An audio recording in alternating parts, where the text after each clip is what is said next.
आप दोस्तों Jully web series के सीजन नंबर 2 के फाइनल एपिसोड में हम देखते हैं कि पुलिस वाले इस औरोबिंद नाम के शख्स को इसके घर से गिरफ्तार कर लेते हैं, जो दिखने में एक किन्नर टाइप का लड़का होता है, और थाने में इससे जबरदस्ती ये कबूल करवाते हैं कि अब तक शहर में जो भी हत्याएं हुई हैं वो सभी हत्याएं इसी ने की हैं, क्योंकि इसके घर से वो हत्या करने वाला चाकू और ब्लेड बरामद हुआ है। तो इस पर औरोबिंदो पुलिस वाले से माफी मांगते हुए बोलता है कि आप लोग मेरी बात का यकीन क्यों नहीं करते, मैं तो बस एक राइटर हूँ और मैंने किसी का कत्ल नहीं किया है। तो पुलिस वाले अब इससे पूछते हैं कि राइटर साहब, अब आप हमको ये बताइए, अगर आप एक राइटर हैं तो ऐसा कैसे हो सकता है कि आप जो भी कहानी लिखते हैं वो सच हो जाती है।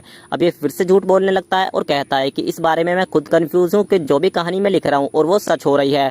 और उसके बाद पुलिस वाले लगता है कि ये झूठ बोल रहा है और इसके साथ अपने तरीके से व्यवहार करना शुरू कर देते हैं। फिर अचानक से इसके माइंड में एक घंटी बजती है और ये पुलिस वालों को यकीन दिलाने के लिए बोलता है कि अगर ऐसा है कि जो भी कहानियां मैं लिख रहा हूँ वो सच हो रही हैं, तो मेरी कहानी के हिसाब से आज रात वो हत्यारा पुरानी हवेली पर लाश को ठिकाने लगाने की कोशिश जरूर करेगा। अब औरोबिंदो की अगली स्टोरी के मुताबिक पुलिस वाले रात को ऑन द स्पॉट लोकेशन पर पहुंच जाते हैं। तो यहाँ पर रात को हकीकत में एक लड़की मास्क पहने हुए एक लाश को ठिकाने लगा रही थी। फिर ये इस लड़की को यहाँ पर पकड़ लेते हैं और जैसे इसके मुंह से मास्क हटाया जाता है तो ये लड़की कोई और नहीं, वही पत्रकार होती है जो शहर में हो रही सभी हत्याओं के बारे में कानून को सबसे पहले आकर बताती है। और उसके बाद पुलिस वालों को शक हो जाता है कि अब तक जो भी हत्याएं हुई हैं वो सभी हत्याएं इसी लड़की ने की हैं, और इसको गिरफ्तार कर लेते हैं। और पूछताछ के दौरान ये लड़की कानून को बताती है कि ये बात सच जरूर है कि मैं लाशों को ठिकाने लगाती हूँ, उसके लिए मुझको पैसे मिलते हैं, लेकिन मैंने किसी का कत्ल नहीं किया। फिर कानून इससे पूछता है कि वो पैसे तुम्हें कौन देता है, तो ये बताती है कि उस लड़के का नाम औरोबिंदो है, जो दिखने में एक नचनिया टाइप का होता है।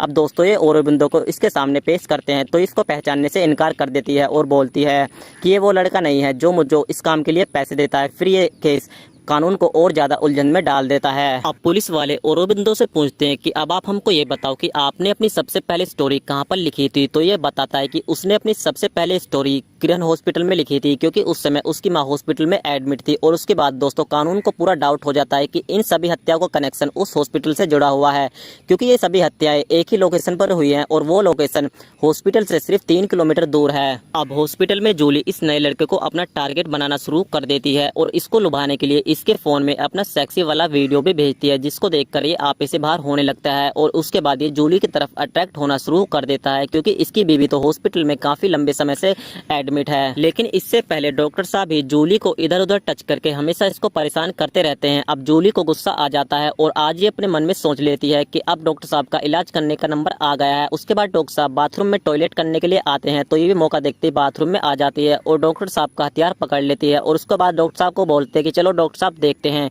कि आपके हथियार में कितना दम है, आज आप पुरानी हवेली पर बिना बाइक और बिना मोबाइल के पहुंच जाना। और उसके बाद दोस्तों सस्पेंस को दिखाते हुए वेब सीरीज का एपिसोड नंबर 3 भी यहीं पर समाप्त हो जाता है। तो अगली कहानी जानने के लिए चैनल को सब्सक्राइब करके बेल आइकॉन जरूर दबाएं।